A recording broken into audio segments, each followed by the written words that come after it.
Hey guys, tonight we drift back into the ancient world, into a land of warm river mud, buzzing insects, sleepy temples and animals that no longer exist there at all. This is ancient Egypt, not the polished museum version with perfect gold masks, but the real place, dusty, sweaty, full of strange smells and louder than you'd probably expect. A place where sacred crocodiles floated through canals, where lions still wandered near the edges of civilization, and where people casually carved hippos into temple walls as if giant river tanks with teeth were just another Tuesday inconvenience. So before we begin tonight's slow little walk along the Nile, take a second to like the video and subscribe, but only if you genuinely enjoy these sleepy historical rambles. And let me know down below where you're listening from tonight. Somewhere out there, someone is probably hearing this while rain taps against a window. Someone else is trying to sleep during a heat wave. Ancient Egyptians would understand that last part very well, unfortunately. Now dim the lights a little. Maybe grab a blanket. Ancient Egypt was already warm enough for everybody, and let's slowly wander into a world filled with animals that once stood beside the pyramids. The ancient Egyptians lived beside one of the strangest rivers on earth. The Nile was life. Without it, Egypt would have been mostly desert. Every year the river flooded its banks, spreading rich black soil across the land. Crops grew, cities survived, priests thanked the gods. Bureaucrats wrote things down on papyrus because of course they did. And along that river came animals. So many animals. Not the Egypt people imagine today. Modern Egypt still has incredible wildlife. But ancient Egypt was practically overflowing with creatures. Some wandered in from nearby grasslands. Some lived directly in the river. Others prowled through marshes thick with reeds taller than a person. And one of the most important was the hippopotamus. Modern people usually think hippos are vaguely funny, big round water cows with tiny ears. Ancient Egyptians knew the truth. Hippos were absolute nightmares. A full-grown hippo can weigh several tons and run faster than most humans. The Nile once held enormous populations of them. They wallowed in the shallows during the day, then emerged at night to stomp through farmland. Farmers hated them. Nobles hunted them. Artists painted them constantly. There's this strange contradiction where hippos were both feared and respected, and yet hippos were also tied to fertility through the goddess Taweret. She had the body of a pregnant hippo standing upright. So imagine this strange relationship. One minute you're praying to a hippo goddess. The next minute an actual hippo destroys your field. Over time the Nile changed. Hunting increased. Human settlement expanded. Wetlands shrank. And eventually hippos vanished from Egypt entirely. Cleopatra lived closer to the invention of the iPhone than to the pyramids, and long after the pyramids were ancient, there were still hippos. Now, floating lazily nearby, we find another Egyptian celebrity animal. The crocodile, specifically the Nile crocodile. Ancient Egyptians both feared and worshipped these creatures. Crocodiles look like evolution stopped trying halfway through and created pure hostility. The crocodile god Sobek became hugely important. Temples raised sacred crocodiles in pools. Priests decorated them with jewelry. Some crocodiles were even mummified after death, which must have been a difficult workday for somebody. Morning, Hori. Morning. And then there were lions. People sometimes forget lions once lived across huge parts of Africa and even into the Middle East. Ancient royal inscriptions are basically the historical equivalent of a man online claiming he could totally fight a bear if necessary. Still, lions genuinely mattered. They symbolized royal authority. The Sphinx itself combines a human head with a lion's body. But the environment of Egypt slowly dried over centuries. Grasslands retreated southward. Human populations grew. Hunting intensified. Imagine growing up hearing distant lion roars beyond the fields at night. Generations pass. Fewer are heard, then none at all. Now let's drift toward another creature the Egyptians knew very well: the elephant. Most people do not picture elephants beside the Nile. The Sahara itself used to be greener long ago. Thousands of years before the pharaohs, it contained lakes, grasslands, and giraffes. Rock art still shows swimmers and animals in places now completely barren. Climate changes slowly enough that people barely notice. Imagine seeing a giraffe for the first time, a horse leopard with impossible legs and a neck apparently designed by someone refusing proportion. Ancient Egypt also had the aurochs. These were enormous wild cattle, ancestors of modern cows, except much larger and more aggressive. Ancient Egyptian art depicts powerful bulls constantly. Bulls symbolized strength and royal force. Some, like the Apis bull, became central figures. Even baboons played an important role. Egyptians associated them with Thoth, god of wisdom, writing, and knowledge. And slowly, animal by animal, the ancient world shifted. Wetlands shrank. Hunting expanded. Cities grew. The climate changed. Most endings do not feel historic while they happen. A fisherman notices fewer hippos. A farmer hears fewer lions. Meanwhile, an entire living world quietly slips away. Tonight, as we drift further into ancient Egypt, more vanished creatures still wait for us. Now, by this point in the night, the Nile has gone quiet. The daytime noise has faded. The shouting merchants are asleep. The priests have finished their evening rituals. Somewhere in the distance, a dog barks once and then regrets contributing to the atmosphere. The river moves slowly under the moonlight. And if you were standing in ancient Egypt several thousand years ago, this would be the dangerous hour. Not because of ghosts or curses, but because the natural world was still very much alive, bigger, wilder, less interested in human comfort. And somewhere out there in the darkness, glowing eyes would have watched the riverbank. Because ancient Egypt had leopards, real ones, not tucked safely inside modern zoos, but actual wild leopards moving through rocky hills and desert edges surrounding the Nile Valley. The Egyptians respected them deeply. Leopards move like silence itself. They appear suddenly, vanish instantly, and seem permanently unimpressed by everyone around them. Priests sometimes wore leopard skins during religious ceremonies. High-ranking figures draped themselves in spotted pelts as symbols of power and sacred authority, which sounds majestic until you imagine how hot Egypt was, standing inside a temple wrapped in leopard skin while sweating aggressively. Ancient religion demanded commitment. Leopards became increasingly rare over time as human settlement expanded. Habitat disappeared. Hunting intensified. The usual tragic pattern humanity has perfected. Even now, tiny populations may survive in isolated regions. They exist almost like whispers now, fragments of an older landscape refusing to disappear completely. And honestly, there's something sleepy and sad about that. An animal once feared by kingdoms reduced to rumor and footprints. Now, not far from the leopards, wandered hyenas. And hyenas have always suffered from terrible public relations. Modern people think of them as ugly scavengers that laugh strangely. But hyenas are actually highly intelligent predators with complicated social structures. Unfortunately for hyenas, evolution gave them the voice of a haunted goblin, so the branding never recovered. Ancient Egyptian tomb paintings show hyenas occasionally being hunted or even fattened for food.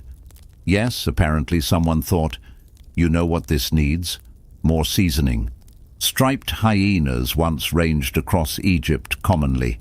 They prowled desert edges and scavenged near settlements, mostly avoiding humans when possible, which was probably wise. Ancient cities smelled extraordinary in all the wrong ways. Animals gathered around garbage and food waste. The edges of civilization became strange ecosystems of scavengers. People romanticize ancient civilizations endlessly. Marble statues, golden temples, but ancient cities also contained sewage, smoke, and 12,000 smells nobody would willingly recreate. History is less glamorous when you imagine the odor profile. Speaking of unsettling animals, let's wander softly toward the snakes. Egypt had many. Venomous cobras became symbols of Egyptian kingship. The uraeus, that upright cobra on royal crowns, represented divine authority. Pharaohs literally wore snakes on their foreheads. The Egyptian cobra is beautiful in the same way lightning is beautiful. Elegant, deadly, extremely capable of ruining your afternoon. Snake goddesses guarded temples. Magical texts described giant cosmic snakes battling divine beings. Apparently, even the universe itself required dangerous reptile drama. Now, floating lazily through shallower water nearby, were fish species the ancient Egyptians depended on. The Nile was full of them: catfish, tilapia, perch. And among the stranger creatures was the electric catfish. The ancient Egyptians knew certain fish could shock people. Imagine discovering electricity because you grabbed the wrong animal. One moment you're peacefully fishing, the next moment the Nile itself punches you.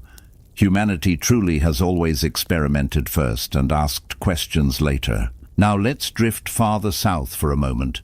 Regions filled with animals, Egyptians viewed with fascination, fear, and occasional greed. Especially monkeys. The Egyptians adored exotic animals. Wealthy nobles imported monkeys as pets and status symbols. Every rich civilization eventually invents the slightly dangerous emotional support animal. Alongside monkeys came cheetahs. Ancient elites sometimes kept cheetahs because if you are a powerful ruler, eventually you say, "What if we domesticated anxiety itself?" Northern Africa once supported astonishing biodiversity. Then slowly, year by year, greener regions became harsher. Grasslands contracted. The desert advanced like a patient empire. Ancient Egypt loved birds. The skies and marshes once filled with enormous flocks. Pelicans, cranes, ibises, falcons. Birds mattered religiously and symbolically. The ibis became sacred to Thoth. Millions of ibises were actually mummified as offerings. Human civilization truly commits to hobbies with frightening efficiency. Now let's settle beside one final animal. The donkey. Not glamorous. No giant monuments dedicated to them, which honestly feels unfair, because donkeys carried ancient Egypt on their backs. Trade caravans crossed deserts because of them. Quiet, stubborn, dusty little survival experts. History celebrates kings, but civilizations survive because countless ordinary animals quietly do exhausting work. The donkey never received much poetic glory. As the centuries passed, Egypt changed. Animals vanished. Landscapes shifted. No dramatic music. Just fewer birds one spring, fewer fish another year. And somewhere out there tonight, beyond modern lights, pieces of that older Egypt still remain. A crocodile sliding through dark water, a desert fox, a rare leopard moving through distant mountains unseen. Little fragments of the ancient world, still awake while the rest of us slowly drift towards sleep. By now the Nile breeze has cooled a little. The torches outside the temples are burning lower. Somewhere deep inside a palace, an exhausted servant is probably still fanning a wealthy official who absolutely could have fanned himself. Ancient luxury depended heavily on making other people uncomfortable, and beyond the narrow strip of green surrounding the Nile begins the desert. Not empty desert either. Modern people often imagine deserts as silent wastelands where absolutely nothing survives. But ancient Egyptian deserts were alive, quietly alive, full of movement hidden beneath sand and stone, and the Egyptians knew these lands well.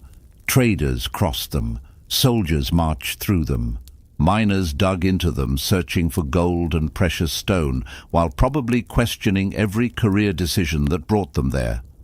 And among the rocks and dry valleys wandered animals most people never associate with Egypt at all, like the addax. Now the addax is one of those animals that sounds fictional until you see it. A pale desert antelope with long, twisted horns, wide hooves designed for walking across sand. It almost looks unfinished somehow, like nature accidentally left the color settings too low. But the addax was perfectly built for harsh desert survival. It could endure extreme heat and survive with very little water. Ancient North Africa once supported populations of these antelope across broad regions. Egyptians likely encountered them through trade routes. But as climates grew harsher and human hunting increased, the addax population collapsed. Today, they are critically endangered. Now nearby, moving lightly over rocky slopes, were Barbary sheep. Despite the name, they are not actually sheep in the cozy, fluffy farm sense. These are wild mountain antelope with curved horns and magnificent beards that make them look permanently prepared to give philosophical advice. Ancient Egyptians depicted them in hunting scenes. Nobles chased them through rocky terrain because apparently ruling a kingdom was not enough stress already. Water disappears, grass disappears, then the animals disappear. History often works that way too. Now if we keep wandering into the desert twilight, eventually we encounter one of ancient Egypt's most graceful predators, the caracal. A medium-sized wildcat with dramatic black ear tufts that make it look permanently fashionable, like it belongs in a perfume advertisement. Ancient Egyptians likely knew them well. Caracals hunted birds and small animals along desert edges, fast, quiet, and intensely alert. There's a strange loneliness to predator history. Large carnivores almost always lose the long argument with civilization eventually. The lion disappears. The leopard retreats. Meanwhile, humanity continues building parking areas on everything. Now let's float gently toward a much smaller animal, the jerboa. Tiny desert rodents with enormous hind legs. They hop across the sand almost like miniature kangaroos. Jerboas survive desert heat by staying underground during the day and emerging at night. Imagine sitting beside a campfire while tiny, long-tailed creatures bounce through the darkness nearby. Oddly peaceful, really. Now above those desert sands circled vultures, huge ones. Ancient Egypt had several species, including enormous, lappet-faced vultures. Vultures played major symbolic roles. The goddess Nekhbet, protector of Upper Egypt, appeared as a vulture spreading protective wings. Nature invented sanitation workers with wings.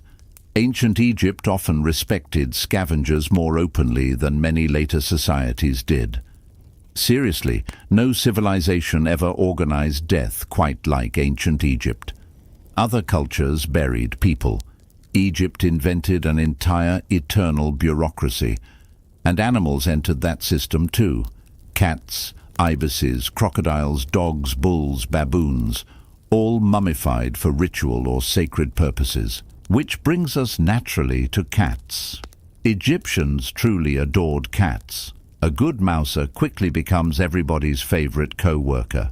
Cats somehow mastered the astonishing evolutionary strategy of convincing humans to worship them while still contributing only occasionally. Step beyond farmland and nature waited immediately. No highways, just reeds, water, desert, and teeth. The god Anubis himself carries canine features, usually resembling a jackal or desert dog. And jackals were everywhere. Striped hyenas and jackals likely competed constantly. Ancient nighttime Egypt probably echoed with strange animal calls drifting across the darkness. And then there were foxes. Fennec foxes with huge ears moved through desert regions then, just as they do now. Egyptian art occasionally depicts rhinoceroses among exotic tribute animals from Nubia. Imagine an official seeing one for the first time. Today we received gold, ivory, incense, and one extremely unreasonable beast. Ancient Egypt was not merely the land of pyramids, it was an ecosystem, a living world. Because they remind us the ancient world was once fully alive in ways textbooks rarely capture.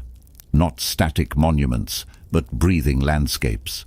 At this point in the night, ancient Egypt has become very quiet indeed. The Nile reflects the moon in slow silver ripples.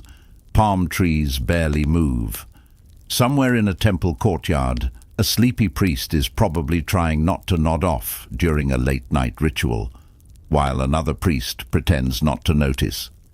Human history has always depended heavily on people staying awake during ceremonies they absolutely did not want to attend, and all around them, animals continued living their own lives.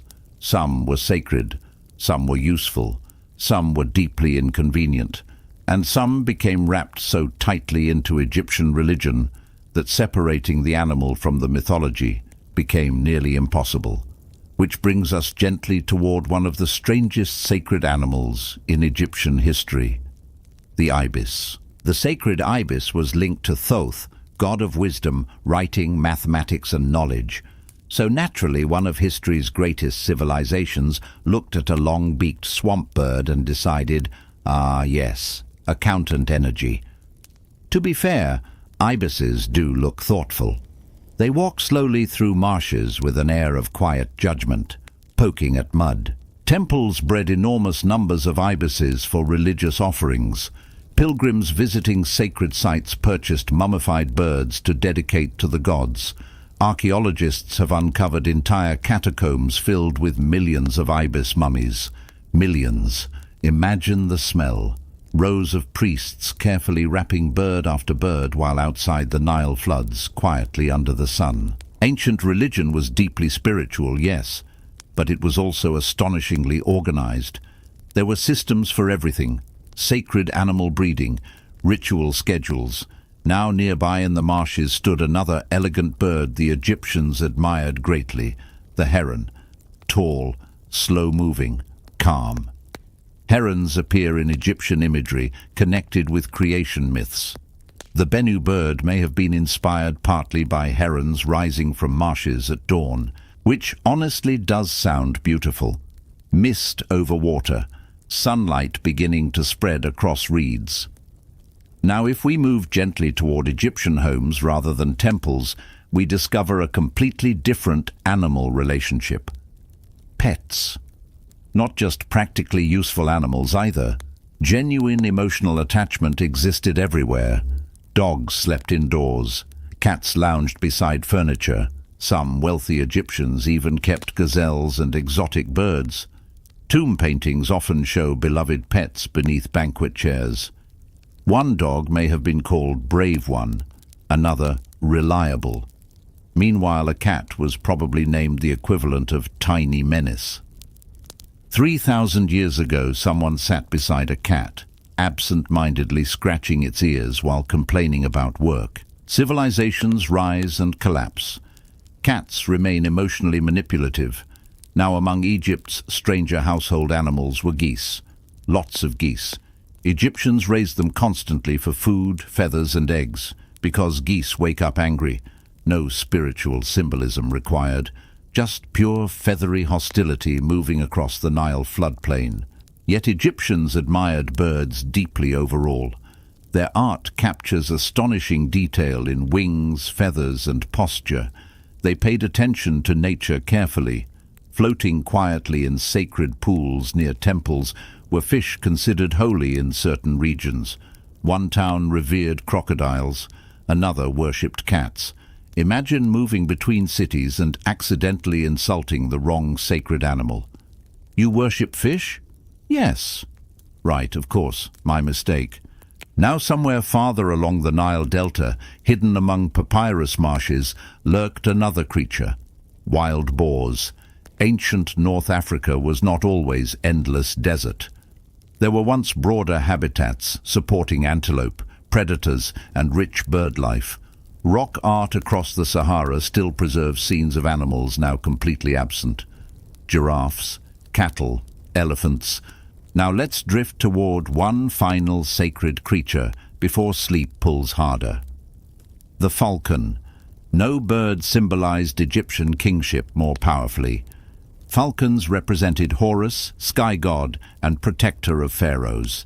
Pharaohs identified themselves with Horus. Kingship connected heaven and earth through layers of symbolism involving birds and stars. Now, as the night deepens further, the sounds of ancient Egypt soften. The croaking frogs along the riverbank, the flutter of wings. Ancient humans lived close to nature, long enough that the line between survival and spirituality began to blur. A crocodile becomes power, a falcon becomes kingship, a cat becomes protection, and all that remains are carvings on stone, quietly remembering them. By now the night has settled fully over ancient Egypt. The villages along the Nile are mostly asleep. Oil lamps flicker softly behind mud brick walls. Somewhere in the darkness, a donkey shifts its weight with an exhausted sigh. Out on the river, the Nile continues moving northward exactly as it has for millions of years. Slow, heavy, silent in places. The ancient Egyptians loved the Nile deeply, but they also feared it a little, because rivers are generous right up until they decide not to be. Every year the floodwaters arrived, spreading rich black soil across the land. Crops grew because of it. Cities survived because of it. Pharaohs took credit for it because naturally they did. But the Nile was not tame. It contained hidden currents and dangerous animals. Ancient Egypt existed beside nature, not above it. And one of the creatures most perfectly built for that river world was the otter. Yes, ancient Egypt had otters. Smooth-coated otters likely lived in parts of the Nile system long ago, especially in marshy regions. Perhaps the Egyptians had larger problems. Hard to focus on adorable aquatic mammals when giant crocodiles are nearby contemplating violence. The wetlands of ancient Egypt supported astonishing biodiversity. Marshes stretched across broad areas of the delta, with swaying papyrus reeds. Ancient Egypt was absolutely full of mosquitoes, flies, gnats, beetles, and fleas. People imagine clean marble spaces, but reality involved sweating and slapping bugs. Yet even insects became spiritually important. The scarab beetle, for example, became one of Egypt's most recognizable symbols. The god Khepri, linked with the rising sun and rebirth, often appeared as a scarab. Tiny beetles pushing dung became symbols of eternal renewal. Beyond the marshes stretched enormous stretches of papyrus wetlands, tall green stalks rising above shallow water where birds nested. Egyptians used papyrus for writing material, rope, baskets, sandals, and boats. Entire industries depended on these tall green stalks. Hidden within those wetlands lived animals now long gone, like the sitatunga. A strange, semi-aquatic antelope adapted to marsh environments. The Nile Delta once resembled an enormous living maze, a paradise for birds, fish, amphibians, and grazing animals. Imagine being an ancient fisherman poling a narrow reed boat through those marshes before sunrise, mist hanging over the water, bird calls echoing through reeds. Something large splashing nearby that you very much hope is not a crocodile. That was everyday life. Survival required understanding animals closely. Fishermen studied fish behavior. Hunters tracked migrations. Farmers watched bird movements. Among the birds of the Nile were flamingos, large pale pink birds standing elegantly in shallow water like aristocrats at a gathering. Ancient Egyptians knew them well. Their images appear in art, and huge migratory flocks likely pass through wetlands seasonally. Flamingos always feel slightly improbable. Long legs, curved necks, a face shaped like evolution got experimental after midnight. Royal hunts became important political theatre. Pharaohs presented themselves as masters over chaos and nature. Killing dangerous animals symbolized power. Lions, hippos, wild bulls, all became targets for elite hunting expeditions. These hunts slowly reduced populations already stressed by environmental changes. Predators disappeared first. Large herbivores followed. Wetland habitats shrank under expanding agriculture. Ordinary people adapted quietly. Imagine the sound of frogs. Ancient Egypt had enormous populations after annual floods. Frogs became symbols of fertility and renewal. The goddess Heket, associated with childbirth and life, had frog features. Ancient people lived much closer to seasonal rhythms. The Nile transformed death into life repeatedly. Dry ground became fertile. Empty channels filled with fish. Birds returned. Among the stranger creatures were African wild dogs, intelligent, cooperative, deeply social hunters with large rounded ears and painted coats. Wild dog populations declined across much of Africa over centuries. Another quiet disappearance. Another missing sound from ancient landscapes. Most daily Egyptian animal life involved chickens, ducks, geese, goats, sheep, and cattle. The soundtrack of civilization itself.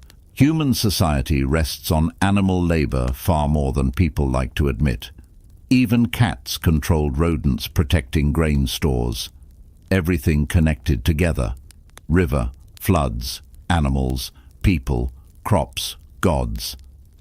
Ancient Egypt was nature organized into civilization. No pharaoh truly ruled the environment. Crocodiles ignored borders. Locusts destroyed crops. Desert sands advanced slowly. Egyptian religion focused on balance, order against chaos, life against death. Animals sat right at the center of that balance. Modern people inherited a different Egypt entirely. A drier Egypt, a quieter Egypt. Many creatures survive only in carvings and fragments. Tonight, beneath the same stars that once hung above the pharaohs, the Nile still moves through the darkness, carrying their memory. By now, the sun has dipped low over the Nile. The reeds move softly in the evening wind. Somewhere in the distance, a donkey complains about life in general, which, honestly, is fair. Ancient Egypt looked beautiful in paintings, but for animals, it involved hard labor, ceremonial confusion, or being worshipped by people building giant stone projects. Tonight, we arrive at the creatures that slipped through the cracks of history, the ones that lived beside temples and tombs, half remembered in carvings. Egypt was not just pharaohs. It was noise, mud, flies, dogs barking at 3 a.m., and cats sitting directly in doorways. The ancient Egyptians had a complicated relationship with desert foxes. These lean creatures appeared at dusk, with huge ears and cautious eyes. Egyptians loved assigning spiritual meaning to everything. A fox sneezes near a temple. Clearly a divine message. The fox became tied to mystery and death. Sometimes a jackal looks like a dog. Sometimes a dog looks like a fox. Artistic freedom was alive and well in ancient carvings. Floating quietly beside all of this were bats. Imagine being a worker carrying a torch into a dark tomb when hundreds of bats explode from the ceiling. Once a pharaoh died, there was an enormous effort to preserve his tomb, but bats moved in anyway. Nature is practical like that. Then there were the insects. Beetles crawling over stones, locusts chewing through fields, and dragonflies hovering above marshes. But Egypt saw deeper meaning in the scarab beetle. The beetle rolling its ball became connected to the movement of the sun. The god Khepri, associated with rebirth, was depicted with a scarab head. Tiny beetle amulets appeared everywhere in jewelry and tombs. Cobras were everywhere. Protective cobras appeared on crowns, thrones, and tombs. The Uraeus serpent represented divine authority. When your environment includes venomous reptiles hiding in sandals, spirituality becomes practical very quickly. Hyenas wandered Egypt's edges at night. They laugh at nothing and operate with the energy of exhausted goblins. Far out in the deserts lived ostriches. Ostrich feathers became symbols of truth and justice. connected to the goddess Ma'at. After the yearly flooding, frogs appeared in enormous numbers. The goddess Heket, associated with childbirth, was depicted with a frog head. Dynasties collapsed, but the images endured. Falcons still stretched across temple walls. Crocodiles still drifted through the Nile like armored boats. Deep beneath the sands, millions of animal mummies slept, a strange mixture of devotion and practicality that describes much of human history. The deeper archaeologists dig, the stranger it becomes. Entire cat cemeteries and rooms stacked with ibis mummies. Animals were living reminders that the world continued beyond human rulers. The ibis still hunted in the marshes while dynasties crumbled. If you sit quietly enough, you can imagine it. The slow lap of Nile water and a temple cat stretching on warm stone. Ancient Egypt was deeply alive with ordinary creatures. Some loved, some feared, some worshipped for reasons we choose not to question. Now the night settles fully over the Nile. The sacred cats curl into sleep. The ibis tuck their heads beneath white wings. And maybe, somewhere, a very smug cat is still sitting in the middle of a doorway, blocking traffic for no reason. Some things never change. The plague doctor has somehow become the mascot of bad times, which is honestly impressive for a man whose entire medical strategy was basically, maybe if I stuff enough flowers into this bird mask, death will get confused and leave. And tonight, we drift into his world. A world of narrow streets, nervous priests, damp alleyways, and doctors wandering around dressed like exhausted crows. A world where nobody fully understood disease, everyone blamed bad air, and the average medical treatment had roughly the same scientific reliability as whispering positive affirmations at a potato. So settle in, dim the lights, maybe grab a blanket, and, as always, comment your location and local time below. It is strangely comforting knowing people all around the world are listening to stories about medieval public health disasters while half asleep. Now let us slowly wander into Europe during the Age of Plague. And unfortunately, the smell arrives before we do.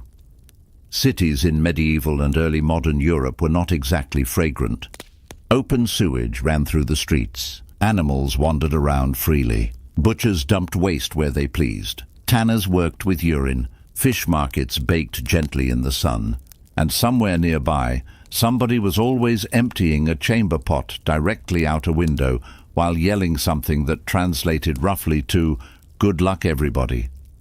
Then came plague. Not one neat little event. Not one terrible year. Plague returned again and again for centuries like history's least welcome houseguest.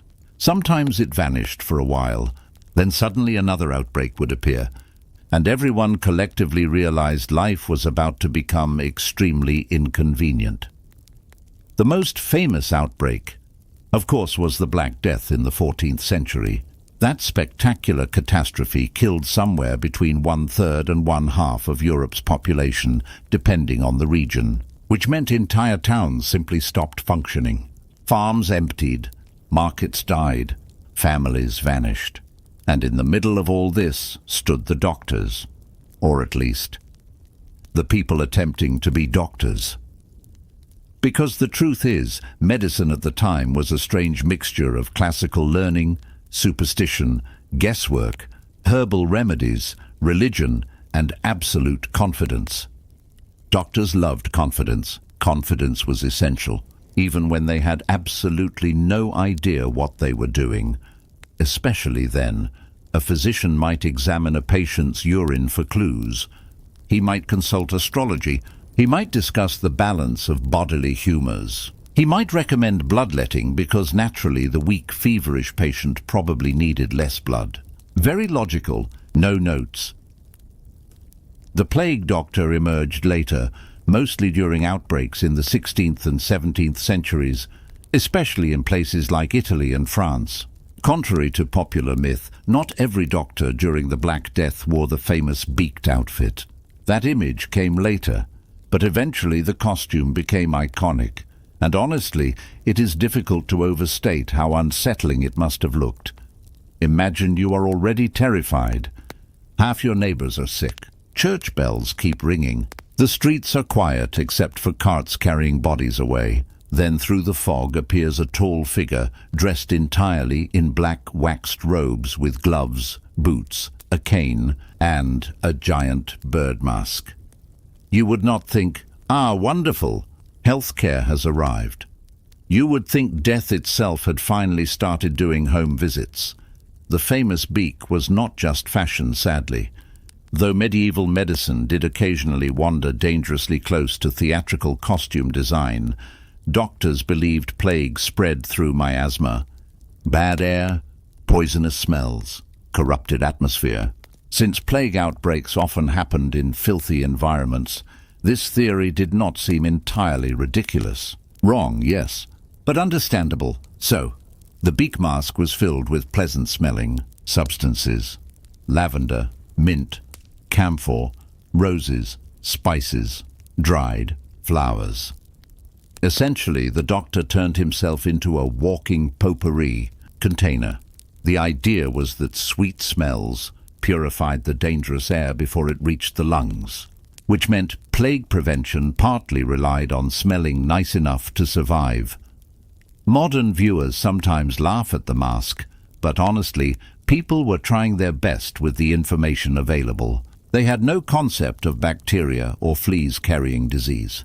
Germ theory was centuries away.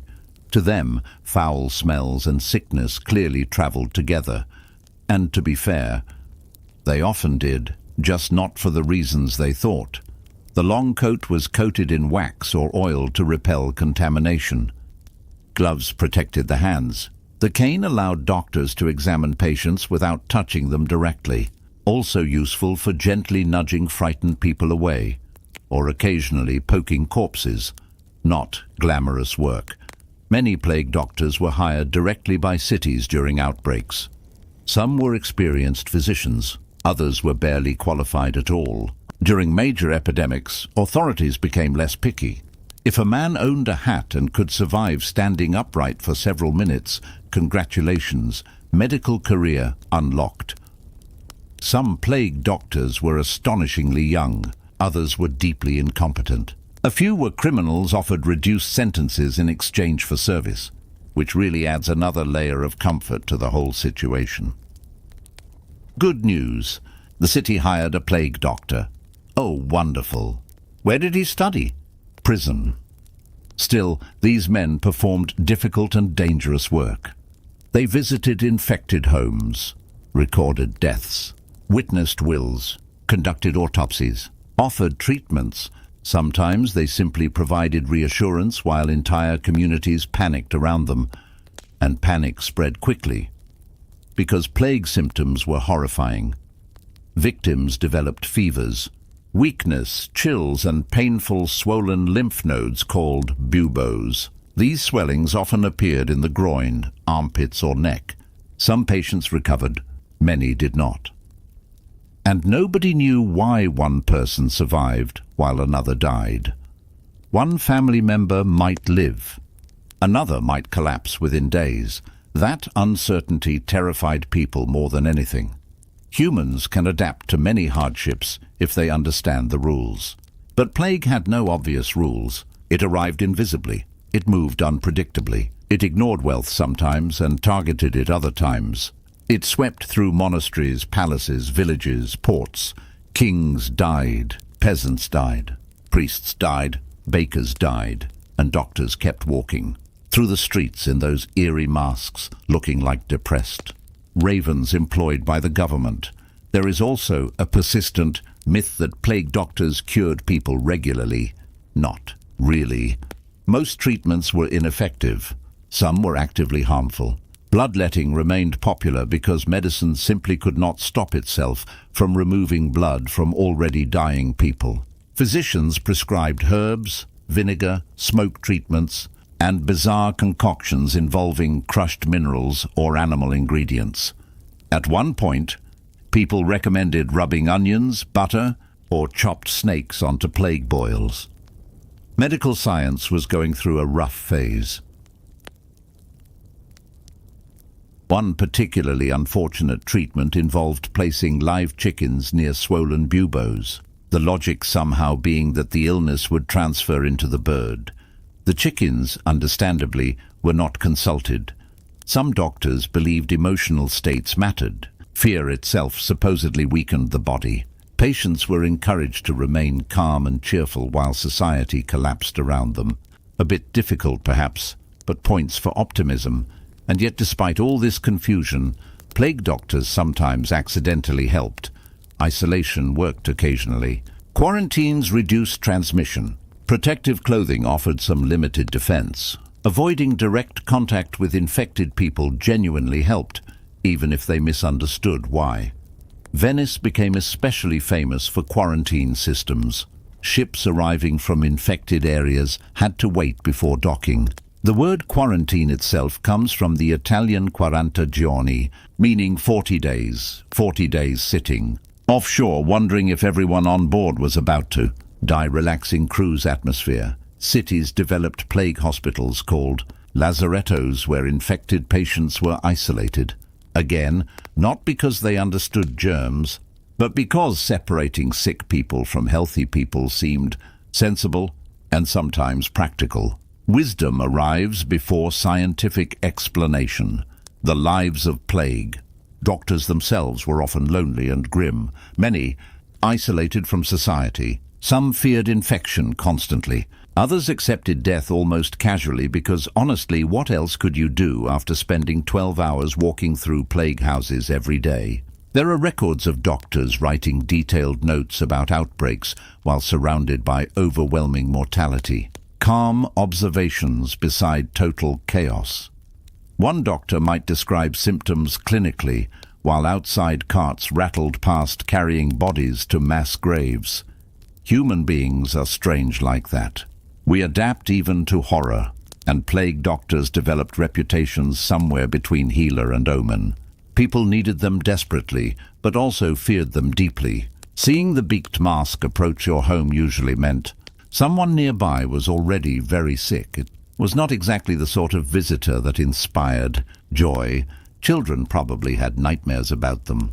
Adults probably did too. The outfit itself became more elaborate over time. Wide-brimmed hats identified the wearer as a physician. Dark robes flowed dramatically through the streets. Some masks had glass eye openings that fogged up constantly, because apparently even apocalypse medicine included minor wardrobe inconveniences. And naturally, because this is humanity, a few people probably enjoyed the theatrical aspect a little too much. You just know somewhere in 17th century Europe there was one plague doctor practicing dramatic entrances, pausing silently in doorways, letting the cloak billow, taking 17 seconds to answer basic questions. How is my husband? The vibes are concerning, but beneath the strange appearance was exhaustion. Outbreaks could last months. Entire neighborhoods emptied. Businesses closed. Religious processions filled the streets. Sometimes people became deeply pious, other times deeply reckless. Some fled cities immediately. Wealthy families escaped to countryside estates whenever possible, which meant plague often became, among many other things, a brutal class divide. The rich escaped. The poor stayed behind, cleaning up the disaster. Not exactly unfamiliar behavior in human history. Meanwhile, doctors remained trapped in the middle, paid to stay where everyone else desperately wanted to leave. And payment mattered because plague work was dangerous enough that cities often had trouble finding volunteers. Contracts specified salaries, duties, even clothing requirements. Some doctors negotiated impressively high wages because apparently, if society is collapsing, you might as well secure decent compensation. Fair enough, honestly. One famous plague doctor, Charles Delorme, physician to several French kings, helped popularize the iconic costume in the 17th century. His outfit supposedly included the beak mask, gloves, boots, and long overcoat made from Morocco leather.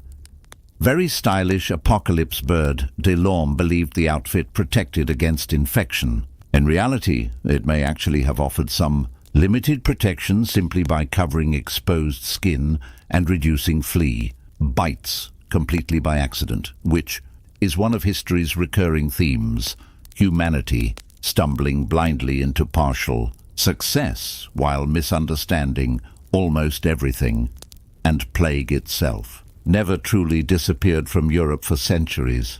Outbreaks continued appearing unpredictably. London suffered the Great Plague in 1665. Marseille endured a devastating outbreak in 1720. Each generation hoped it was finished. Then suddenly the bells started ringing again. Let's drift quietly now into one of those plague-stricken cities. The streets feel strangely empty, windows shuttered, smoke hanging in the air because people believed fire purified corruption, priests moving carefully between homes, merchants gone, dogs sniffing abandoned corners, and somewhere in the distance comes the slow tapping of a cane against stone. The plague doctor walking toward another house, another family, another long night. And for all the jokes we make about the bird mask now, these men walked willingly into places everyone else feared, which, beneath all the strange medicine and terrible scientific understanding, deserves a little respect, even if they did look like giant sleep-deprived pigeons wandering through the apocalypse. The plague doctor eventually learned something very important. People lied constantly, not out of cruelty necessarily, mostly fear. A city official might insist the outbreak was completely manageable while 3 carts of bodies rolled past behind him. Merchants hid sick family members to avoid quarantine. Tavern owners claimed nobody inside had symptoms despite half the room coughing like broken chimney stacks. And families often concealed plague for as long as possible, because once authorities marked your house as infected, life changed immediately. In some cities, doors were painted with symbols or crosses. Guards might stand outside to enforce isolation. Neighbors avoided you. Deliveries stopped. Business vanished. Sometimes entire households were sealed indoors together, healthy and sick alike, because nobody really knew who carried infection. Already, imagine hearing nails hammered into your door from the outside. That sound alone probably caused emotional damage, so people delayed reporting symptoms. A fever became just exhaustion. A swollen lymph node became a minor irritation, and, unfortunately, plague was extremely good at punishing denial. Plague doctors walked into these situations daily. Sometimes they found patients already delirious. Sometimes entire families were sick together. Sometimes the doctor arrived too late and simply recorded deaths while trying not to inhale through the horrifyingly inadequate flower beak situation. And despite the myths, plague doctors were not universally respected medical elites. Some absolutely were trained physicians. Others were glorified emergency hires. In fact, during severe outbreaks, cities often struggled desperately to recruit anyone willing to do the job. Medical students got pushed into service. Foreign physicians were hired quickly. Occasionally, barber surgeons stepped in. Now, barber surgeons deserve a brief pause because history truly produced some unbelievable career combinations. These men cut hair and amputated limbs, sometimes probably on the same afternoon. You could enter a shop wanting a trim and leave missing a leg. Medieval branding was less specialized. Barber surgeons handled practical procedures. Physicians considered beneath them: bloodletting, tooth extraction, minor surgeries, wound treatment. And during plague outbreaks, distinctions between professions blurred fast, because death was not especially interested in workplace hierarchy. One fascinating thing about plague doctors is how bureaucratic their work became. Cities demanded records. How many dead, which neighborhoods were affected, how symptoms progressed, who recovered. Some plague doctors unintentionally became early epidemiologists simply by observing patterns carefully. They noticed crowded areas suffered more, poor sanitation mattered, isolation sometimes reduced spread. Again, they lacked germ theory, but observation slowly nudged medicine toward reality, very slowly, like a drunk, tortoise trying to discover microbiology. Plague doctors' daily life was deeply repetitive in the worst possible way. Wake up, dress in the heavy protective outfit, visit infected homes, examine patients, recommend treatments that mostly did not work, watch suffering, write reports, try not to panic, sleep badly, repeat. The emotional exhaustion must have been enormous. And remember, these doctors lived inside the same terrified communities. They watched friends die, relatives die, fellow physicians die. Many doctors fled outbreaks entirely, which honestly, understandable. History sometimes judges harshly from comfortable distances. But if your job involved walking directly into contagious death houses while wearing a leather bird costume filled with lavender, you might suddenly discover urgent business elsewhere too. Still, many remained, some out of duty, some for money, some because they genuinely believed they could help. And occasionally they did. Not through miracle cures, mostly through organization.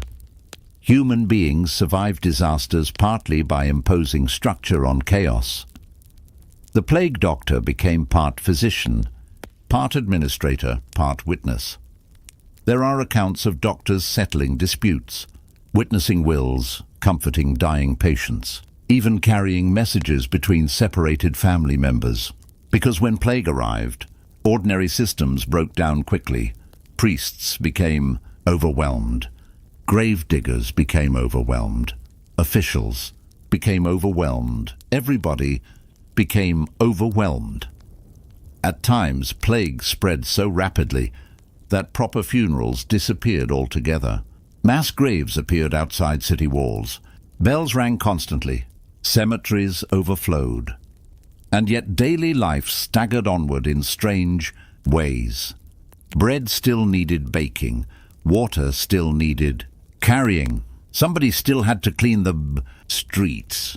Somebody still opened taverns because humanity, apparently, cannot stop drinking even during civilization-ending pandemics. There are stories from outbreaks where people alternated wildly between caution and recklessness. One week, citizens isolated indoors praying desperately. The next week, they crowded into festivals because, honestly, if death seemed inevitable, why not gamble on wine and dancing? Humans are not consistent creatures. Authorities issued endless regulations. No gatherings, no unnecessary travel, no suspicious meat sales, no dumping corpses in rivers, which suggests people absolutely tried dumping corpses in rivers. A depressing amount of history involves governments explicitly banning behaviors that were apparently already happening.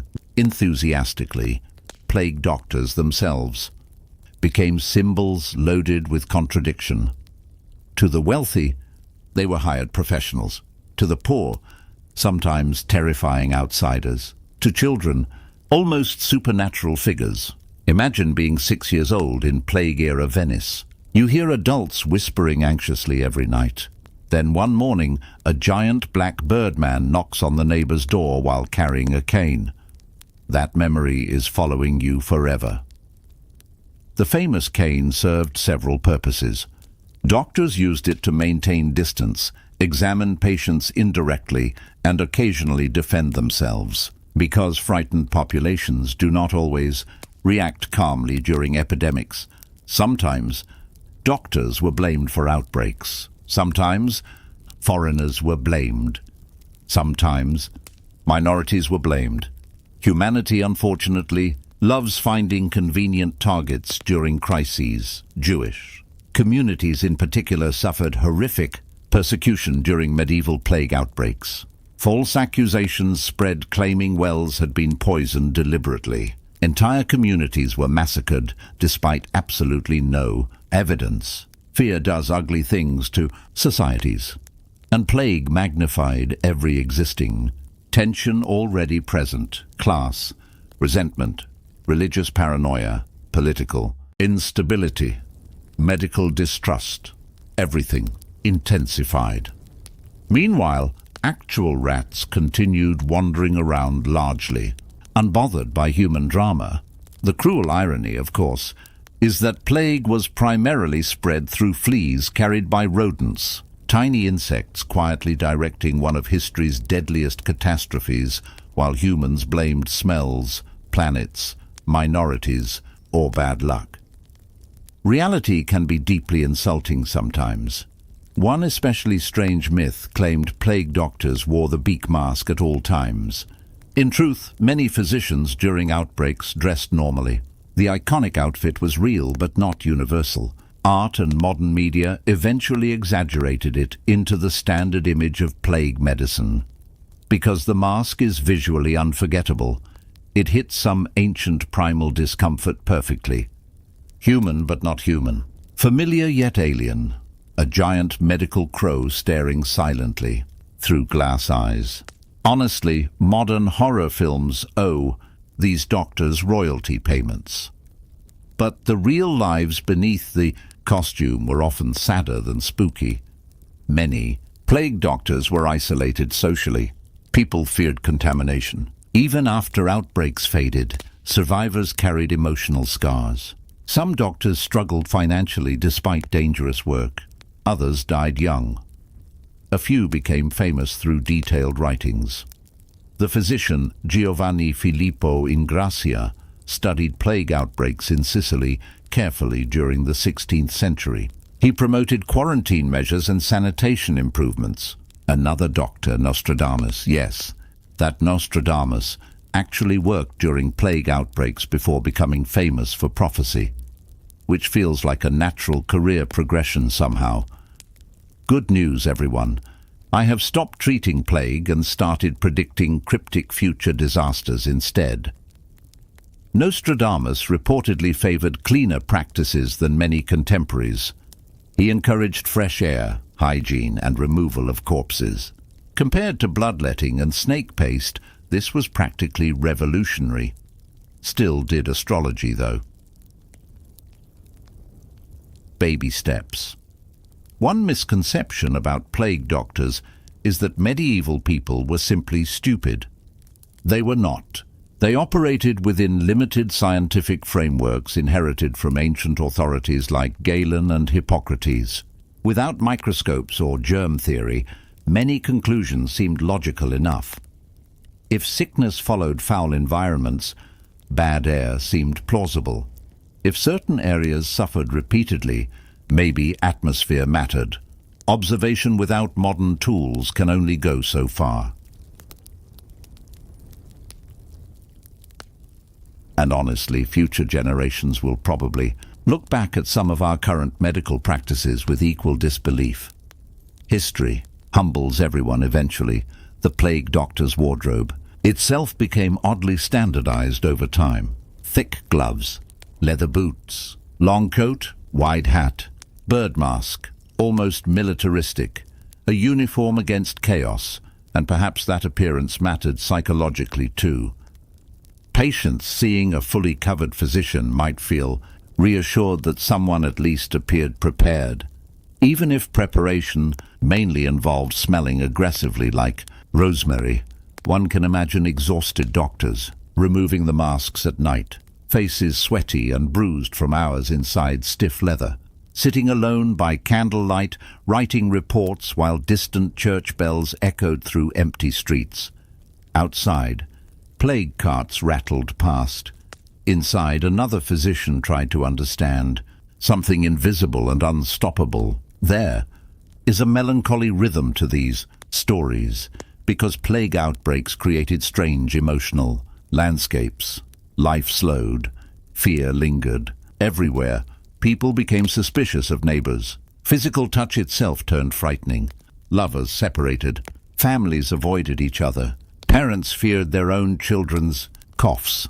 The psychological damage lasted long after epidemics ended, and yet people adapted with surprising speed. Markets reopened, marriages resumed, children played in streets again.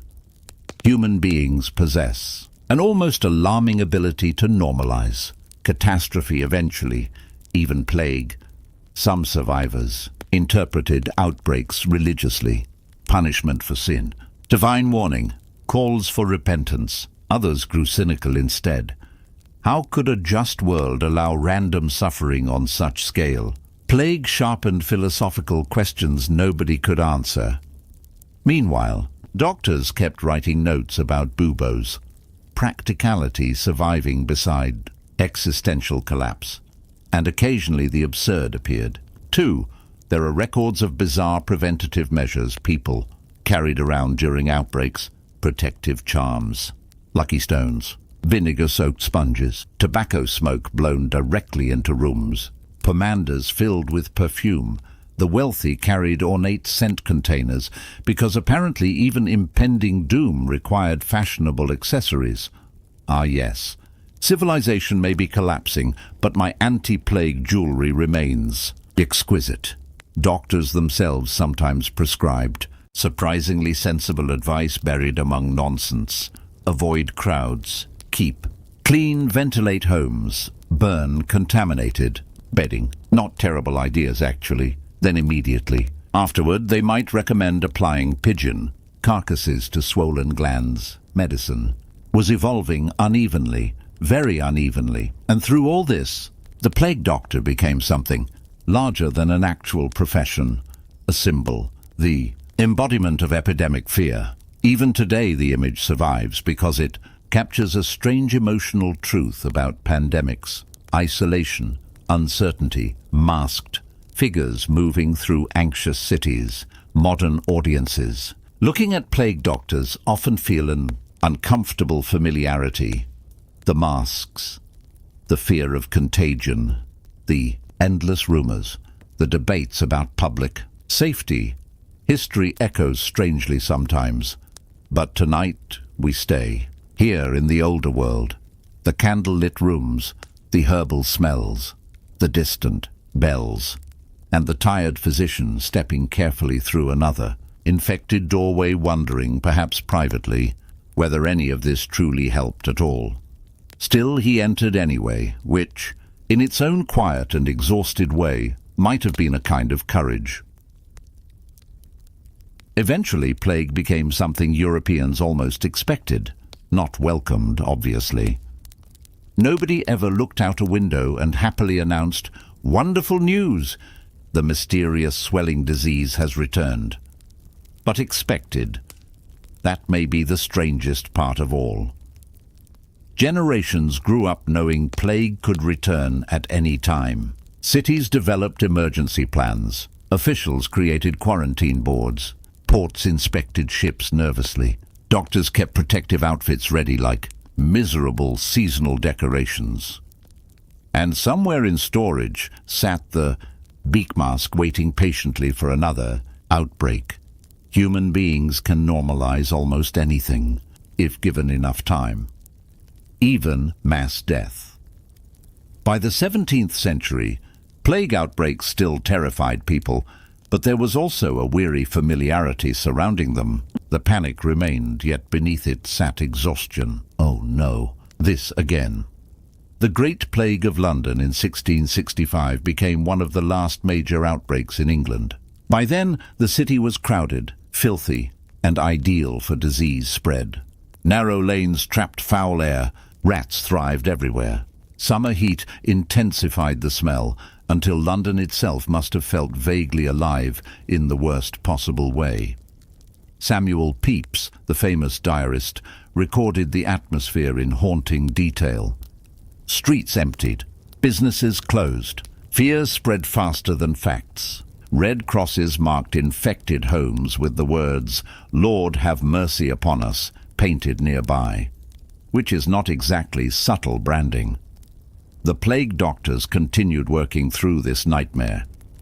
visiting homes, recording deaths, attempting treatments, watching entire districts unravel slowly. And still people argued, endlessly. Some claimed quarantine ruined commerce. Others insisted restrictions were too weak. Some denied the plague entirely. History, once again, proving humanity changes clothing styles far more often than behavior. The doctors themselves sometimes became victims of suspicion. If patients died after treatment, which happened frequently because plague was plague, physicians could be blamed directly. Some citizens accused doctors of spreading disease intentionally for profit. Conspiracy theories flourished beautifully during epidemics. Apparently, no century has ever escaped them. One rumor claimed doctors poisoned patients. Another insisted certain powders spread infection deliberately. Others believed plague clouds floated through streets at night. Honestly, if you lived in constant fear, surrounded by death and terrible smells, your brain probably started improvising explanations. 2. Meanwhile, the actual fleas continued their microscopic campaign completely unnoticed. There is something oddly tragic about that. Entire societies constructing enormous theories around divine wrath, poisoned air, unlucky stars, or suspicious foreigners, while tiny insects quietly handled the real logistics. Nature often defeats humanity without even noticing us. Yet despite all their mistakes, plague doctors represented an important transition in medical history. They documented symptoms systematically. They gathered public health data. They participated in organized quarantine systems. Slowly, painfully slowly, medicine moved away from superstition toward observation. Not all at once. Of course, progress wandered around, confused for centuries, bumping into walls. But it moved. The plague doctor stood awkwardly in the middle between ancient medicine and modern science. Half medieval mystic, half public health official, 1 foot in folklore, 1 foot in epidemiology, and the myths surrounding them only grew afterward. Over time, the beaked mask transformed from practical equipment into theatrical symbol. In Venice, plague doctor costumes appeared in carnival traditions. Artists exaggerated the sinister appearance. Writers romanticized outbreaks. The real physicians became buried beneath legend. Modern films and games often portray plague doctors as sinister geniuses or terrifying supernatural figures. Mysterious alchemists whispering cryptic warnings while lurking in fog.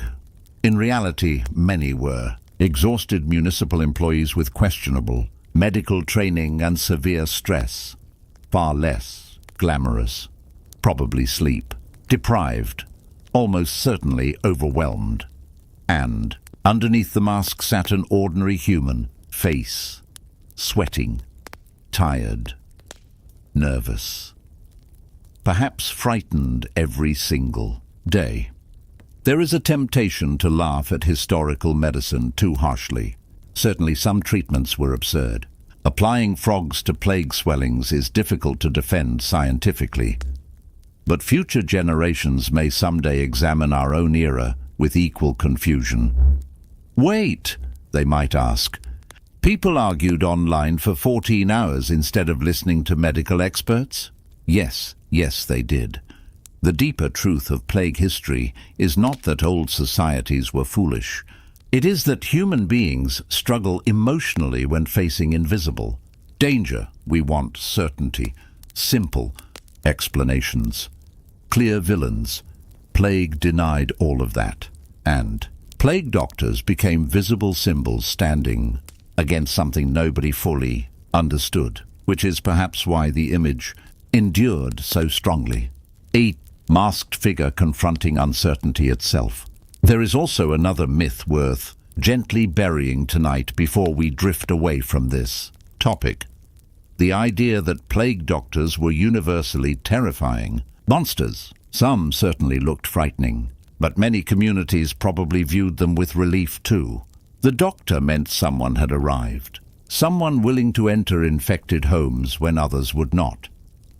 Imagine a sick child lying feverish in a dark room while neighbors avoid the house entirely. Then finally someone knocks.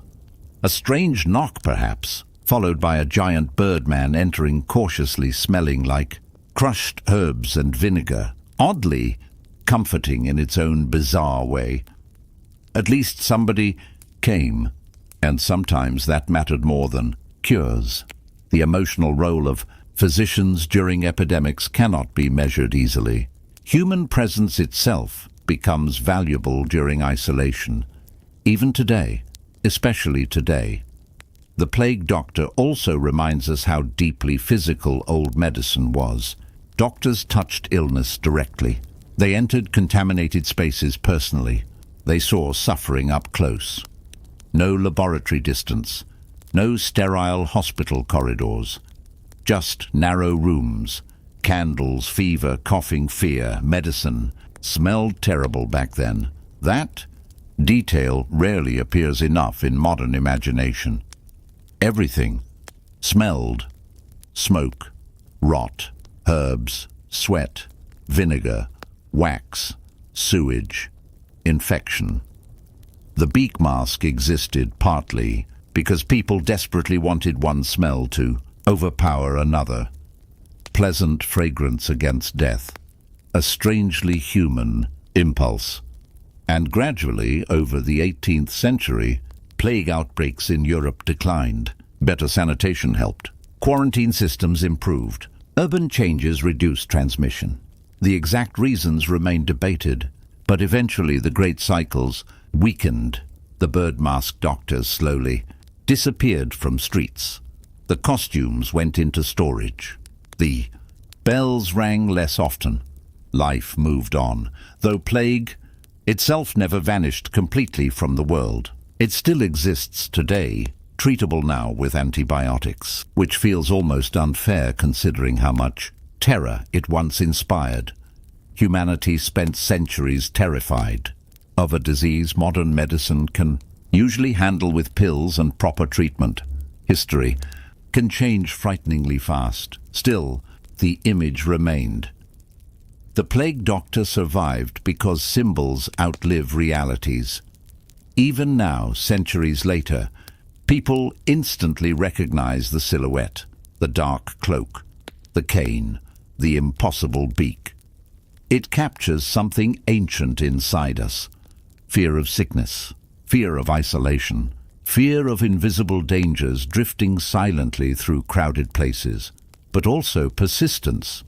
Because despite everything, people kept going. Cities recovered. Children grew up. Markets reopened. Music returned. Human life staggered onward stubbornly through every outbreak. And perhaps that is the quietest truth hidden beneath the mask. The plague doctor was not death itself. He was evidence that society had not entirely surrendered. Yet, a strange, exhausted birdman, wandering dark streets carrying herbs and bad medical theories, but still showing up, still trying. And tonight, as we finally leave those plague-ridden streets behind, the candles burn lower. The city quiets. Somewhere far away, church bells fade into the cold air. The doctor disappears slowly into fog at the end of the street. One gloved hand holding the cane, rosemary and vinegar lingering faintly behind him. A lonely figure from a frightened world. Part myth, part medicine, part exhausted civil servant, in a bird mask wondering how humanity became his responsibility, and somehow, against all odds, history remembered him forever. Brother Matthias entered the monastery at 14 years old, and quite unintentionally never really left again. Not because he was imprisoned exactly. Medieval monasteries were rarely locked shut like dramatic fantasy dungeons. He technically could leave with permission, but permission involved paperwork, abbots, spiritual reasoning, travel dangers, and conversations with senior monks who had the emotional warmth of cold porridge. So most monks simply stayed put. And over decades, staying put quietly became an entire existence. Matthias arrived at the monastery sometime in the late 13th century. Europe was noisy outside the walls. Kings argued endlessly. Peasants farmed endlessly. Nobles married cousins endlessly. The church collected taxes endlessly. Everybody was extremely committed to repetition. But inside the monastery, life moved differently. Slower, colder, and significantly quieter. The monastery itself sat on a hill wrapped in grey stone walls thick enough to survive wars, storms, and probably several minor apocalypses. Bells echoed across the valley every morning before dawn. Candles flickered in narrow hallways. The air smelled faintly of parchment, soup, wet wool, and old wood smoke. Monastic life sounds peaceful in theory. People today imagine calm gardens, soft chanting, gentle spirituality, perhaps some tasteful stained glass glowing in afternoon sunlight. And yes, occasionally there was that, but there was also exhaustion and turnips. So many turnips. Matthias woke every day around 2 or 3 in the morning, depending on the season. Not occasionally. Every single day, bells dragged the monks from sleep for nighttime. Prayers called matins. Imagine, willingly joining an organization where someone rings a bell in darkness and demands immediate, chanting before sunrise for the next 60 years. An astonishing commitment to routine. The monks shuffled through cold corridors wrapped in wool robes, while trying not to fall asleep standing upright. Candles illuminated sleepy faces. Somebody always coughed dramatically. Somebody else inevitably snored during prayers, despite centuries of official disapproval. Human beings remain human everywhere, even in holy silence. The prayers lasted a long time, too. Medieval monks truly believed in maximizing devotional efficiency. Chanting psalms, reciting scripture, standing, kneeling, more chanting. Then eventually dawn appeared, pale and grey beyond the monastery windows. Breakfast was modest. Usually bread, ale, maybe porridge. Medieval ale was weaker than modern beer and often safer than water, which tells you unfortunate things about medieval plumbing. Then work began. This surprises many people today. Monks were not idle philosophers, drifting peacefully through gardens all day, discussing theology while birds landed on their shoulders. Monasteries were workplaces. Massive workplaces. Some monks copied manuscripts painstakingly by hand in scriptoria. Others farmed fields. Others brewed ale, tended vineyards, repaired roofs, cared for animals, taught children, managed finances, cooked meals, or handled monastery politics. And monastery politics could become astonishingly petty, because once you place the same men together inside stone walls for decades without privacy, marriages, or meaningful vacations, eventually somebody becomes furious. About candle storage procedures, Brother Matthias spent much of his life copying manuscripts, hour after hour, a day after day, bent over parchment beside narrow windows that barely admitted enough light to preserve eyesight. Ink stained his fingers permanently. His back ached constantly. Winter froze the room so badly the ink sometimes thickened sluggishly in its pot. Still he copied religious texts, mostly psalms, sermons, commentaries.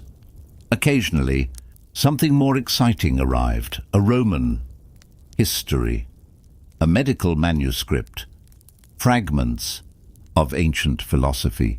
Monasteries preserved enormous amounts of knowledge almost, accidentally through sheer obsessive copying. If one monk made a careful copy, another monastery might duplicate it later, and suddenly a text survived centuries, civilization, hanging together because tired monks refused to stop writing things down. There is something comforting about that, though monks themselves often complained bitterly about the labor. Some scribes left exhausted notes in manuscript margins, begging future readers to appreciate the effort involved. One monk wrote, "Writing is excessive drudgery." Another simply wrote, "Now I've written the whole thing. For Christ's sake, give me a drink." Very relatable across the centuries, and Matthias copied books until his vision blurred in old age. He never married, never travelled widely, never saw oceans or deserts or foreign capitals. The monastery became his entire universe. Its bells measured time, its walls measured distance, its seasons measured life, and he was not unusual. Thousands of monks across medieval Europe lived similarly enclosed existences. Some entered monasteries as children offered by noble families. Others joined after war, grief, illness, or personal crisis. A few genuinely sought spiritual peace. Others simply lacked better options. Second sons of noble houses often ended up in monasteries because the eldest inherited everything. Medieval inheritance customs had all the flexibility of a brick wall. Congratulations, your brother gets the castle. What do I get? Prayer. And so noble families pushed unwanted sons toward religious life constantly. Some adapted beautifully, others became deeply strange. Let's drift quietly now to another monastery, far from Matthias's hilltop home. This one belongs to the Carthusian order, and the Carthusians took monastic isolation to extraordinary levels. Normal monks already lived quietly. Carthusians apparently examined ordinary monastic life and decided, what if we removed nearly all joy entirely? They lived mostly alone in tiny cells surrounding a central cloister. Meals arrived through little hatches. Silence dominated nearly everything. Conversation became rare and regulated carefully. Some monks spoke so little over decades that hearing their own voice probably startled them. The daily routine revolved around prayer. Reading, contemplation, and work performed mostly in solitude. Each monk maintained a small garden beside his cell, tiny enclosed worlds inside larger enclosed worlds, oddly peaceful, oddly lonely. The outside world drifted by, unnoticed beyond monastery walls, while kings fought wars and dynasties collapsed. A Carthusian monk might hear vague news years late. Oh, the king is dead. Which one? Possibly several by now. Time behaved differently inside monasteries, especially for monks who never left. Modern people measure life through change. New jobs, travel, relationships, technology, movement. But monastic life repeated intentionally. The same prayers, the same hallways, the same bells, again and again for decades, and repetition changes the mind eventually. Some monks described profound peace emerging from routine. Others battled crushing boredom, temptation, melancholy, or spiritual doubt, because, unfortunately, becoming a monk did not magically remove human psychology. Man could hide inside a monastery and still bring his anxieties along quite successfully. Medieval monks wrote surprisingly honest things about loneliness and frustration sometimes. One monk admitted struggling constantly with distracting thoughts during prayer. Another complained bitterly about difficult brothers within the monastery. Apparently, even holy men became irritated by co-workers chewing too loudly.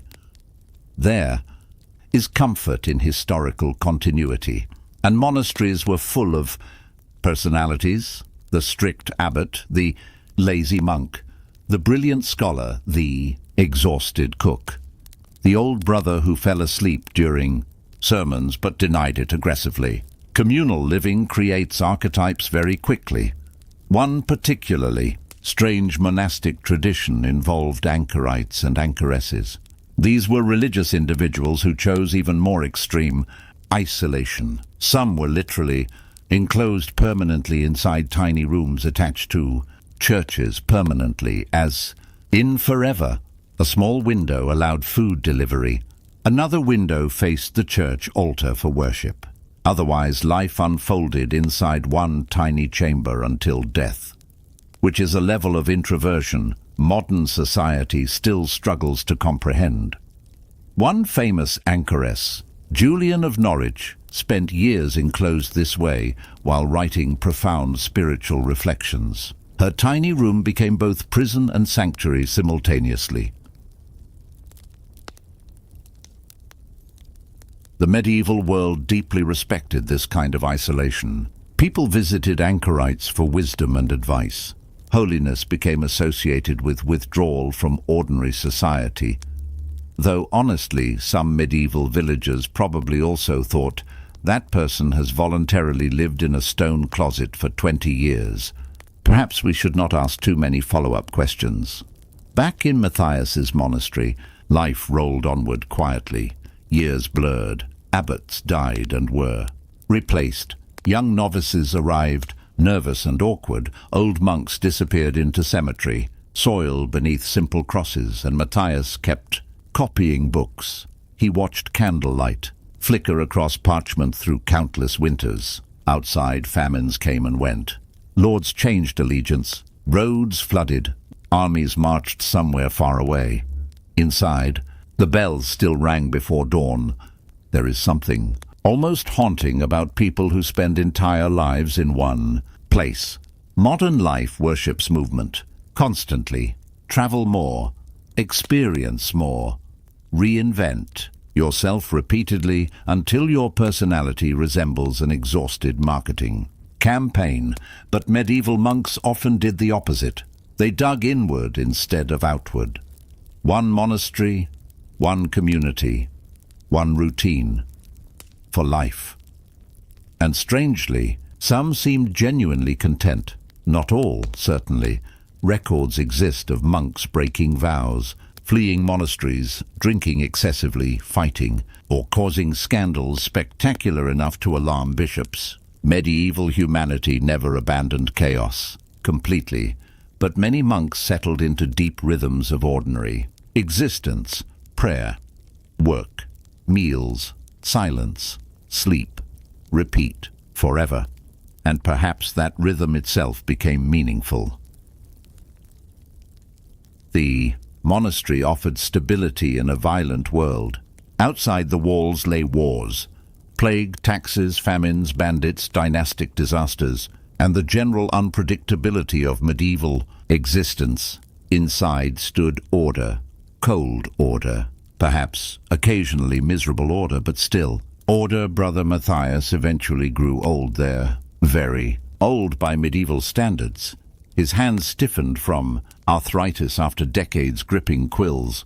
His hearing faded. Younger monks helped him walk across icy courtyards during winter mornings. Yet still he attended prayers, still listened to bells, still inhabited the same stone corridors where he had arrived as a frightened teenager 60 years earlier. Imagine the memories attached to every doorway by then, every staircase, every chapel bench, an entire human life compressed inside one enclosed world.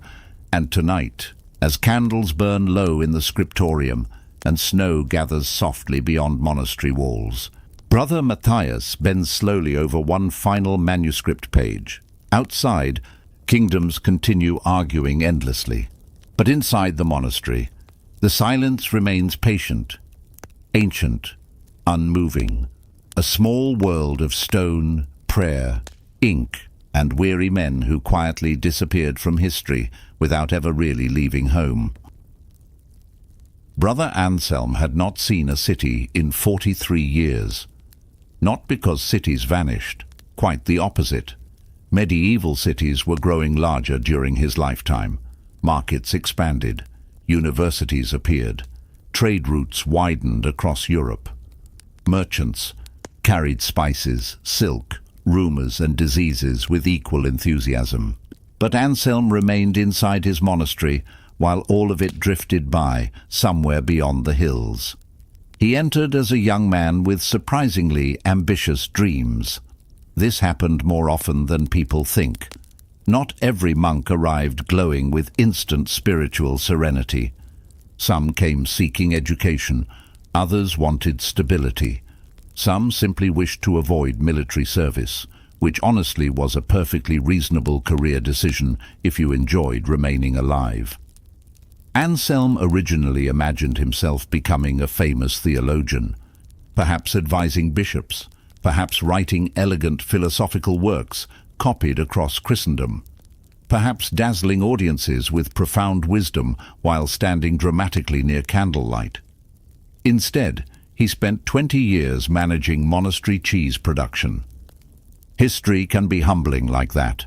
The monastery itself belonged to the Benedictine order, one of the largest and most influential monastic traditions in medieval Europe. The rule of Saint Benedict guided daily life carefully, prayer balanced with labor, discipline balanced with community, at least in theory. In practice, monasteries varied enormously. Some became wealthy and comfortable, others remained austere and freezing. Some monks followed rules strictly, others discovered fascinating loopholes, with the determination of exhausted office workers interpreting corporate policy.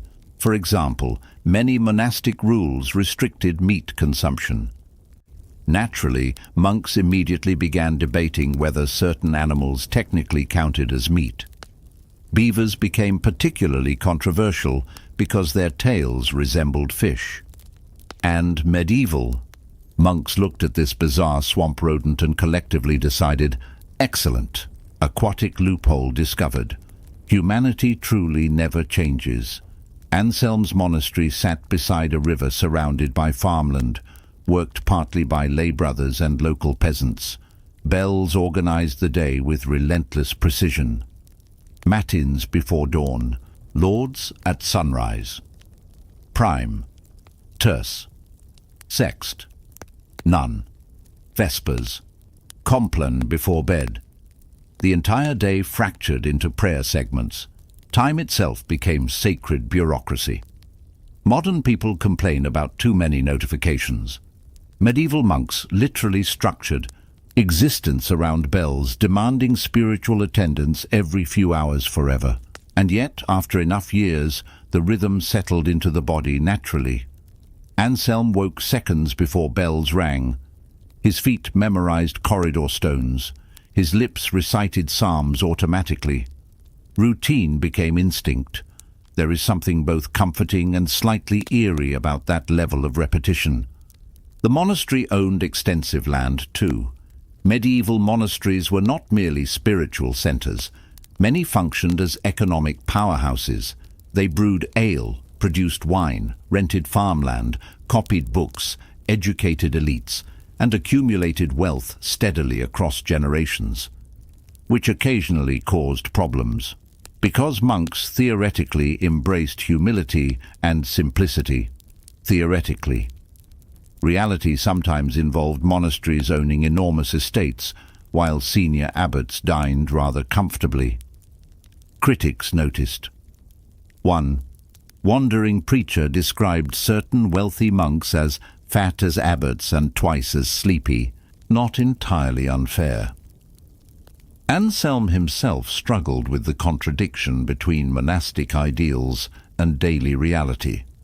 He copied religious texts praising poverty while supervising expensive cheese inventories and negotiating grain prices with local merchants. Spiritual enlightenment collided awkwardly with accounting.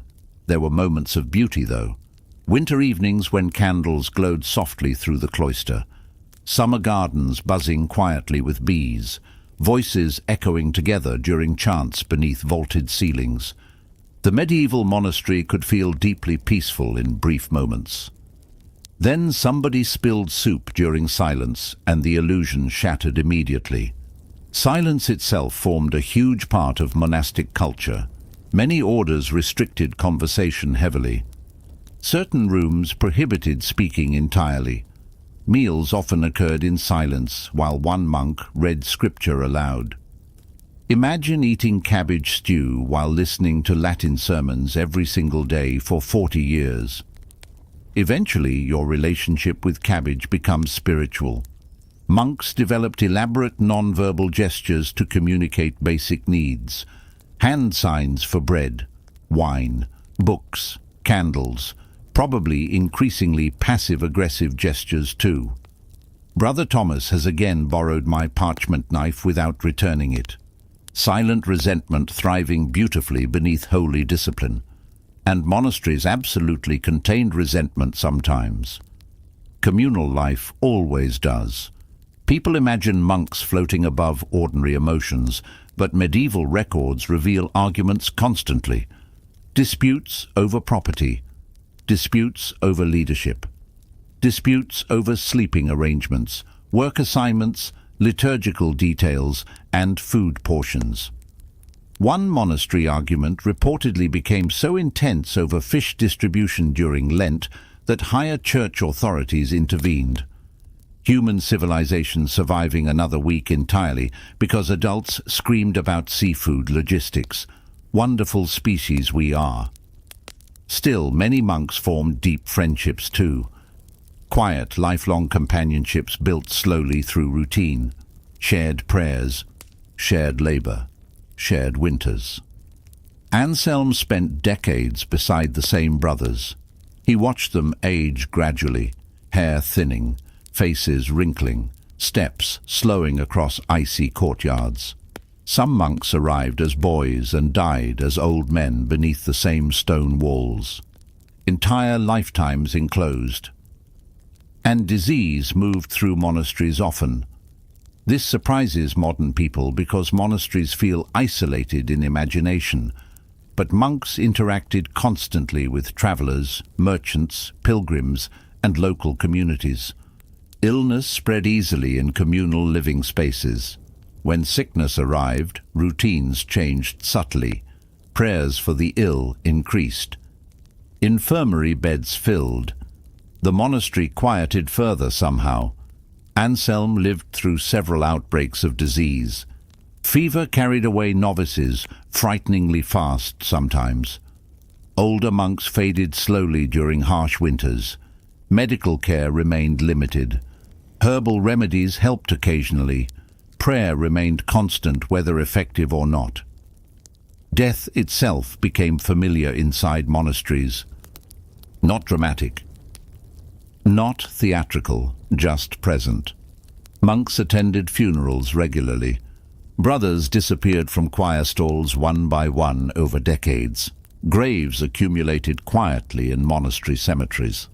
And because medieval spirituality focused intensely on mortality, monks reflected on death constantly. Skulls appeared in artwork. Sermons emphasized earthly impermanence. Latin phrases reminded everyone life passed. Quickly, cheerful atmosphere overall. Yet strangely, this familiarity sometimes reduced fear. Monastic culture normalized death in ways modern society rarely does. Life was temporary, the soul mattered more. The body weakened inevitably. Anselm eventually reached middle age without noticing, exactly when youth ended. One winter his knees simply began hurting permanently. One summer younger monks started calling him elder brother, and somehow decades had vanished. He never married, never held children, never owned property personally. The monastery absorbed individual identity gradually until personal. Ambition softened into routine service. Not entirely, though. Private. Desires lingered. Some monks secretly longed for ordinary lives. Medieval records contain confessions of homesickness, temptation, loneliness, even romantic attachment. Vows did not erase humanity. Monk admitted dreaming constantly about taverns. Another wrote mournfully about missing music from secular festivals. Apparently Gregorian chant could not fully compete with drunken fiddlers forever. Anselm occasionally wondered what happened. to his family outside the monastery. Letters arrived rarely. News travelled slowly. Parents died somewhere beyond the walls. Nephews grew into adults he never met. Life continued without him. That realization haunted many enclosed monks quietly, the world forgetting them while they prayed endlessly. Inside stone buildings, and yet monasteries, preserved culture precisely because certain people withdrew from ordinary life. Monks copied ancient texts during unstable centuries. They maintained libraries, preserved literacy, recorded chronicles. Civilization owes an awkward debt to isolated men with ink stains and chronic back pain. Without them, countless works vanish entirely, though monks themselves probably wanted more. Appreciation for the physical misery involved. Scriptoria were brutal on the body. Cold, fingers, bad lighting, cramped posture, endless concentration. One medieval scribe compared finishing a manuscript to surviving a difficult voyage at sea. Honestly, fair comparison. Anselm's eyesight deteriorated badly by old age. Candlelight damaged vision steadily. He held books closer and closer until younger monks gently guided him toward less demanding work. So naturally he became guest master responsible for receiving travelers. A dangerous choice perhaps, because elderly monks isolated for decades could become socially peculiar. Imagine meeting ordinary society after 40 years of near constant silence and routine. Conversation probably felt overwhelming. Travelers fascinated Anselm endlessly, though. Pilgrims described distant cities. Merchants carried stories from foreign kingdoms. Crusaders exaggerated adventures dramatically because medieval soldiers absolutely loved embellishment. Oh yes, there were at least 12,000 enemy warriors. Brother, records show there were 80. Very fierce 80. Through guests, monks experienced the outside world indirectly. Tiny fragments entering monastery walls briefly before disappearing again. And sometimes those fragments disturbed the peace. News of wars, political conflicts, plague outbreaks, heretical movements. The outside world remained chaotic and unpredictable while monasteries clung stubbornly to order. But monasteries changed too over centuries. Reforms swept through. Corruption appeared. New monastic orders criticized older ones for becoming wealthy or lazy. The Cistercians emerged partly because certain monks looked around luxurious Benedictine monasteries and thought, perhaps we have become slightly too enthusiastic about comfort, so they built simpler monasteries in remote places emphasizing austerity. Again, less decoration, less luxury, more manual labor, more silence. Basically medieval minimalism with extra chanting. And even there, routine dominated everything because ultimately monastic life revolved around repetition. The same bells, the same prayers, the same stone corridors worn smooth beneath, countless footsteps. Year after year after year. Tonight Anselm walks slowly through the cloister garden after evening prayers. Rain taps softly against roof tiles. Candles flicker beyond narrow windows. Somewhere nearby, a younger monk practices chants badly, enough to concern everyone involved. The old monk pauses beside the fountain, 43 years inside these walls. The same arches, the same bells, the same stars overhead, and perhaps he no longer remembers whether he remained because he truly chose this life, or because eventually the monastery became too familiar to leave behind.